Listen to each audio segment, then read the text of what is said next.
Hello students, मैं आपका षष्ठी गुरु Virendra sir एक बार पुनः मेरे इस यूट्यूब चैनल पर आपका हार्दिक स्वागत करता हूं। बच्चों, आज मैं आपके सामने क्लास 10th के लिए सामाजिक विज्ञान के अति लघुत्रात्मक क्वेश्चन यानी कि एक एक नंबर के जो महत्वपूर्ण प्रश्न है वो आपके सामने पेश करने जा रहा हूं। जो बोर्ड की परीक्षा जो 29 जून को है उसके लिए महत्वपूर्ण है। प्रश्न और उनके आंसर सहित आपको यानी कि पढ़ाने का प्रयास करूंगा। तो पहले हम शुरुआत करते हैं लेसन नंबर 1 यानी कि ब्लूप्रिंट के अनुसार जो लेसन आपके एक एक नंबर के हैं मैं उन्हीं प्रश्नों को आपको शेयर कर रहा हूं। तो पहला प्रश्न हमारा लेसन नंबर 1 से आता है, वो लिखा है पल्लवकालीन महाबलीपुरम नगर क्यों प्रसिद्ध है। यानी पल्लवकालीन जो महाबलीपुरम मंदिर है वो क्यों प्रसिद्ध है। तो मंदिर आपके 5 रथ मंदिरों के कारण चट्टानों को तराश कर मूर्तियां बनाई गई है। यानी यहाँ पर 5 रथ मंदिर है और चट्टानों को तराश कर क्या बनाई गई है, मूर्तियां बनाई गई है। नेक्स्ट क्वेश्चन है सेकंड, चोलकालीन तंजौर नगर क्यों प्रसिद्ध है। यानी चोलकालीन जो तंजौर का नगर है वो क्यों प्रसिद्ध है। वो प्रश्न आपके ये है कि इसका आंसर आता है राज प्रथम द्वारा द्रविड़ शैली में बना हुआ राज राजेश्वर मंदिर के लिए प्रसिद्ध है। यानी कि राज प्रथम ने क्या किया, द्रविड़ शैली के अंदर यहाँ पर राज राजेश्वर मंदिर बनाया, इसलिए ये प्रसिद्ध है। प्रश्न नंबर 3 आता है लेसन नंबर 1 से, अशोक ने कलिंग युद्ध के पश्चात शस्त्र त्याग की घोषणा क्यों की थी। यानी जो 261 ईसा पूर्व जो कलिंग युद्ध हुआ था उसके बाद अशोक ने शस्त्र क्यों त्याग दिए। तो आंसर आता है कलिंग युद्ध में व्यापक नरसंहार को देखकर यानी कि नर कंकाल को देखकर उसका मन भावुक हुआ और उसने क्या कर दिया, शस्त्र त्याग दिए। चौथा प्रश्न आता है पार्ट 1 का, अशोक का दूसरा और 7वां स्तंभ लेख क्यों महत्वपूर्ण है। यानी कि अशोक का जो दूसरा और 7वां स्तंभ लेख वो क्यों महत्वपूर्ण है। तो आंसर आता है धम्म की परिभाषा लिखी हुई इसके अंदर। यानी अशोक के दूसरे और 7वें स्तंभ लेख के अंदर धम्म की क्या लिखी हुई है, परिभाषा लिखी हुई है। पांचवा प्रश्न आता है बाबरू शिलालेख क्यों महत्वपूर्ण है। बाबरू शिलालेख अशोक का है बाबरू शिलालेख। तो इसमें लिखा हुआ है आपके अशोक ने बुद्ध के त्रिरत्न कौन कौन से, बुद्ध, धम्म और संघ के प्रति आस्था प्रकट की है। यानी कि बब्रू शिलालेख के माध्यम से हमें ये पता चलता है कि अशोक ने बुद्ध धर्म के जो त्रिरत्न थे ना, कौन से, बुद्ध, धम्म और संघ के प्रति आस्था प्रकट की है। नेक्स्ट प्रश्न है छठा, इलाहाबाद प्रशस्ति क्यों महत्वपूर्ण है। यानी इलाहाबाद प्रशस्ति महत्वपूर्ण क्यों है। तो उसमें लिखा है समुद्रगुप्त की सैनिक सफलता का वर्णन है इसके अंदर। समुद्रगुप्त की जो सैनिक सफलता थी उसका वर्णन किसके अंदर है, इलाहाबाद प्रशस्ति के अंदर। सातवां प्रश्न है जूनागढ़ अभिलेख से हमें क्या ज्ञात होता है। तो इससे हमें ज्ञात होता है स्कंदगुप्त ने चंद्रगुप्त मौर्य द्वारा निर्मित सुदर्शन झील का जीर्णोद्धार कराया था। जीर्णोद्धार मतलब निर्माण करना, उसकी मरम्मत करना। यानी कि स्कंदगुप्त ने चंद्रगुप्त मौर्य द्वारा निर्मित जो सुदर्शन झील थी उसका जीर्णोद्धार कराया। वो किसमें वर्णन मिलता है हमें, जूनागढ़ अभिलेख के अंदर। अगला प्रश्न आता है 8वां, नालंदा विश्वविद्यालय की स्थापना किसने की थी। तो नालंदा विश्वविद्यालय की स्थापना की थी कुमारगुप्त ने। कुमारगुप्त ने नालंदा विश्वविद्यालय की स्थापना की। 9 प्रश्न है अशोक अभिलेखों को पढ़ने का श्रेय किस जाता है। यानी कि अशोक के जो अभिलेख थे उसको पढ़ने का श्रेय सर्वप्रथम किसको जाता है। तो जेम्स प्रिंसेप को, जेम्स प्रिंसेप को जाता है, प्रिंसेप को। 10वां प्रश्न है समाहर्ता का क्या कार्य, वेरी मोस्ट है समाहर्ता, ये पद था समाहर्ता, इसका क्या कार्य था। तो आय और व्यय का और राजस्व का एकत्रित करना, आय व्यय और राजस्व क्या करना, एकत्रित करना यानी कि इकट्ठा करना। किस कुषाण वंशी शासक ने भारत में प्रथम बार सोने के सिक्के चलाए थे। तो वो था विम कडफिसस द्वितीय। सोने के सिक्के भारत में सर्वप्रथम चलाए थे विम कडफिसस द्वितीय ने चलाए थे। 12 नंबर क्वेश्चन आता है डायमेक्स और डियोनिसिस चीनी यात्री किसके समय भारत आए थे। तो बिंदुसार के समय आए थे डायनिसिस और आपके डायमेक्स। 13वां क्वेश्चन आता है क्षयरात वंश उन्मूलक, वेरी वेरी मोस्ट क्वेश्चन है। क्षयरात वंश उन्मूलक किस शासक को कहा गया है। तो गौतमीपुत्र सातकर्णी को। क्षयरात वंश उन्मूलक गौतमीपुत्र सातकर्णी को कहा गया है। अगला क्वेश्चन है 14वां, विल्हण ने किस ग्रंथ की रचना की थी। विल्हण जो था किताबे साहित्यकार था, उसने किसकी रचना की थी। तो विक्रमांक देव चरित्र, विक्रमांक देव चरित्र के रचनाकार कौन है, विल्हण है। 15वां क्वेश्चन है पाल वंशी राजा किस धर्म के अनुयायी थे। तो बौद्ध धर्म के। पाल वंश के जो राजा थे वो बौद्ध धर्म के अनुयायी थे। अभिलेखों में अशोक किन किन उपाधियों से विभूषित है। यानी अभिलेखों में अशोक को क्या कहा गया है। तो कहा गया देवनाम प्रिय और देवनाम प्रिय दसी। अभिलेखों में कहा गया अशोक को देवनाम प्रिय और देवनाम प्रिय दसी। मर्क्षकटिकम रचना किसकी है, शूद्रक की है। अभिज्ञान शाकुंतलम और रघुवंशम दोनों रचना किसकी है, कालिदास की। अभिज्ञान शाकुंतलम और रघुवंशम रचना किसकी है, कालिदास की। मुद्रा राक्षस के रचिता कौन है, विशाख दत्त है। मुद्रा राक्षस के रचिता विशाख दत्त है। और मत्त विलास प्रसन्न, मत्त विलास प्रसन्न ये किताब किसकी है, महेंद्र वर्मा की है। महेंद्र वर्मा ने इसकी रचना की थी। और 6ठी शताब्दी ईसा पूर्व में 2 गणतंत्र का नाम पूछा आपको, तो कौन से 2 लिखने हैं, कपिल वस्तु के शाक्य और सुषुमागिरी के बाघ, कपिल वस्तु के शाक्य और सुषुमागिरी के बाघ।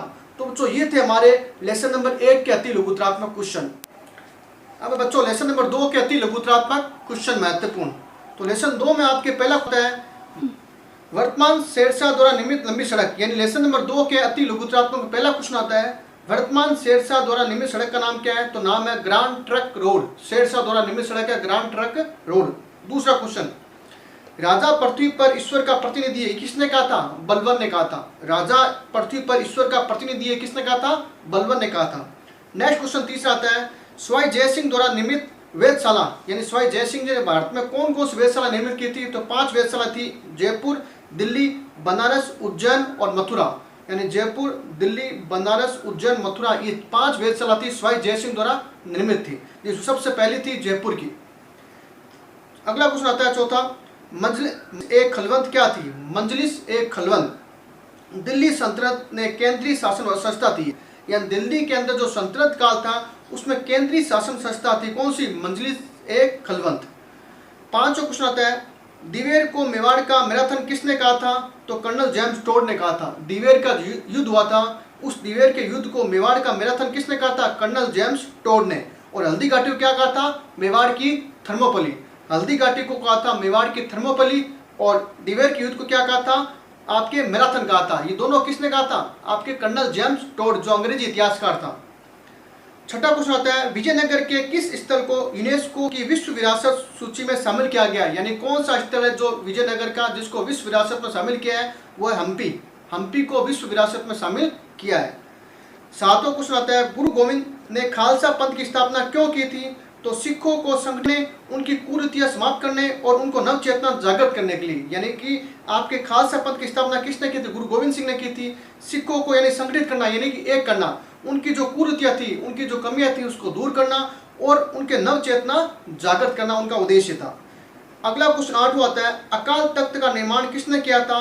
तो गुरु हरगोविंद ने 1699 में किया था। अकाल तख्त का निर्माण 1699 के अंदर गुरु हरगोविंद ने किया था। अगला क्वेश्चन आता है अकाल तख्त के बाद में 9वां प्रश्न राय सिंह द्वारा रचित 2 ज्योतिष किताब, यानी राय सिंह जी ने 2 किताबें लिखी थी ज्योतिष के ऊपर।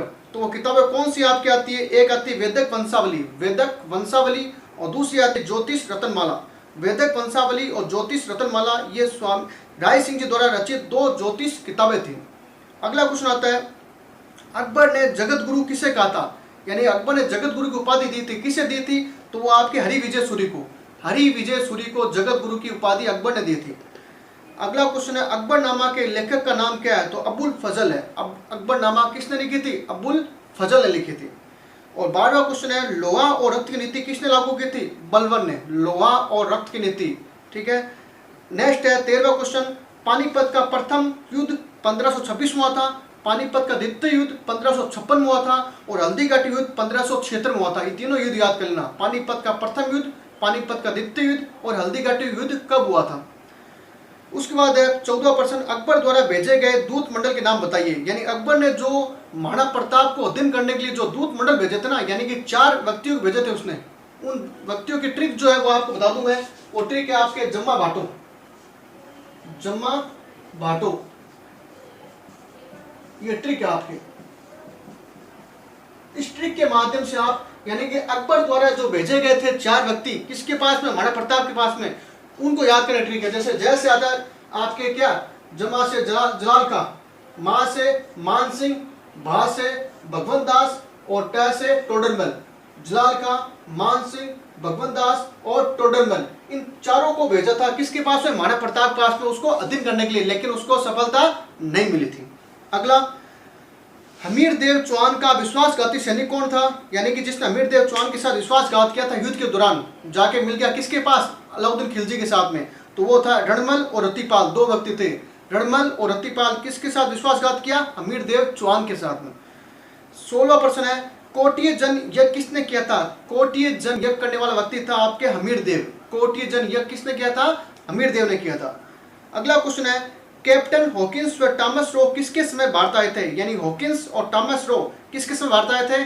तो मुगल शासक था जहांगीर, उसके समय भारत में आए थे। और अगला क्वेश्चन है सिजदा और पाबोस क्या है? सिजदा और पाबोस की नीति अपनाई थी किसने? बलवन ने।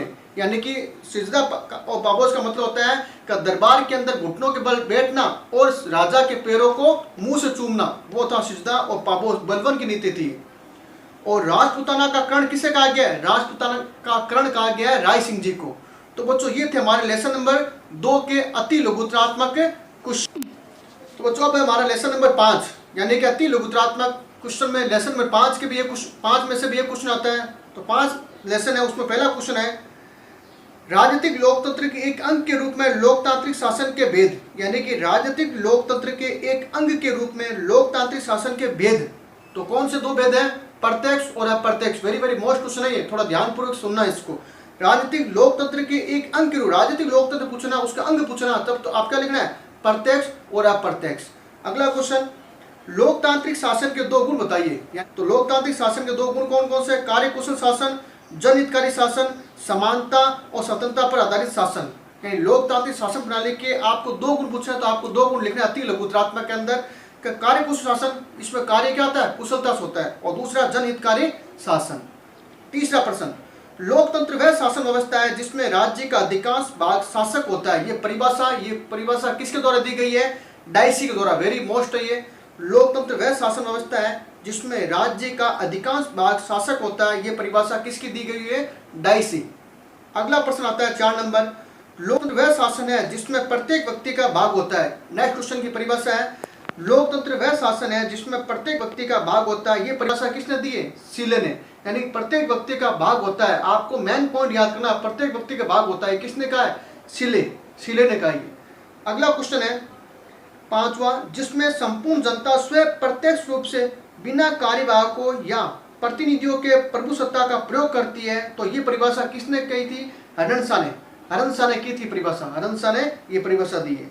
छठा प्रश्न, लोकतंत्र के 2 रूप बताइए। यानी लोकतंत्र के आपको रूप पूछे, प्रकार नहीं पूछे, सिर्फ रूप पूछे हैं। तो रूप कौन कौन से हैं? राजनीतिक लोकतंत्र, सामाजिक लोकतंत्र, आर्थिक लोकतंत्र और नैतिक लोकतंत्र। ये 4 जो रूप है आपको पूछेगा रूप। तो 2 रूप पूछे तो आपको आर्थिक, सामाजिक, नैतिक क्या राजनीतिक, इनमें से कोई 2 लिखना है। अगर आपके पूछना को 2 रूप लिखे, आप प्रत्यक्ष अप्रत्यक्ष ना लिखे। अगला प्रश्न 7वां, सामाजिक लोकतंत्र के 2 रूप बताइए। सामाजिक लोकतंत्र के 2 रूप है सामाजिक समानता और सभी को सामाजिक प्रगति। समानता और सभी को सामाजिक प्रगति। अगला प्रश्न है 8वां, नैतिक लोकतंत्र के 2 लक्षण बताइए। नैतिक लोकतंत्र के 2 लक्षण क्या है? आध्यात्मिक मूल्यों पर बल देना और व्यक्ति की गरिमा में विश्वास करना। आध्यात्मिक मूल्यों पर बल देना और व्यक्ति की गरिमा में क्या करना? विश्वास करना। 9वां प्रश्न है आर्थिक लोकतंत्र के 2 प्रकार बताइए। यानी आर्थिक लोकतंत्र के 2 प्रकार कौन कौन से हैं? तो प्रकार इसमें आते हैं आपके व्यक्तिवादी और मार्क्सवादी। व्यक्तिवादी और मार्क्सवादी ये किसके प्रकार है? आर्थिक लोकतंत्र के। 10वां प्रश्न है लोकतंत्र का बुनियादी सिद्धांत क्या कहता है? यानी लोकतंत्र का बुनियादी सिद्धांत क्या है? तो बुनियादी सिद्धांत क्या है? जनता ही सारी राजनीतिक शक्तियों का क्या है? स्रोत है। यानी जनता को सारी राजनीतिक शक्तियों का स्रोत माना गया। ये क्या है? लोकतंत्र का बुनियादी सिद्धांत। यानी बुनियादी किसमें है? जनता के अंदर है। अगला प्रश्न है लोकतंत्र की सफलता के लिए 2 आवश्यक शर्तें। यानी कि आपको लोकतंत्र को सफल करना है, इसके लिए आपकी शर्तें क्या है? आवश्यक है जो, तो वो शर्त है शांति की व्यवस्था करना और शिक्षित व जागरूक जनता। यानी शांति व्यवस्था करना और शिक्षित व जागरूक जनता, इसके माध्यम से आप लोकतंत्र को क्या कर सकते हो? सफल कर सकते हो। और लास्ट प्रश्न है 12वां, दी पॉलिटिकल पार्टीज और दी रूलिंग क्लास। यानी दी पॉलिटिकल पार्टी जो किताब है वो किसकी लिखी गई है? मिचेल्स की। दी पॉलिटिकल पार्टीज की रचयिता कौन है? मिचेल्स। और दी रूलिंग क्लास की रचयिता कौन है? दी रूलिंग क्लास, उसके रचयिता है मोस्का। कौन है? मोस्का। तो ये बच्चों हमारे लेसन नंबर 5 के अति महत्वपूर्ण प्रश्न थे। तो मैंने आपको पार्ट फर्स्ट के अंदर आज के इस वीडियो में यानी लेसन नंबर 1, लेसन नंबर 2 और लेसन नंबर 5 के अति महत्वपूर्ण प्रश्नों को आपके साथ शेयर किया है। इन प्रश्नों को बोर्ड के दौरान आपको याद करना है। ज्यादातर प्रश्न इसी में से पुटअप होंगे। तो नेक्स्ट वीडियो में हम मिलेंगे फिर अति लघुत्तरात्मक के साथ। तब तक के लिए जय हिंद, जय भारत।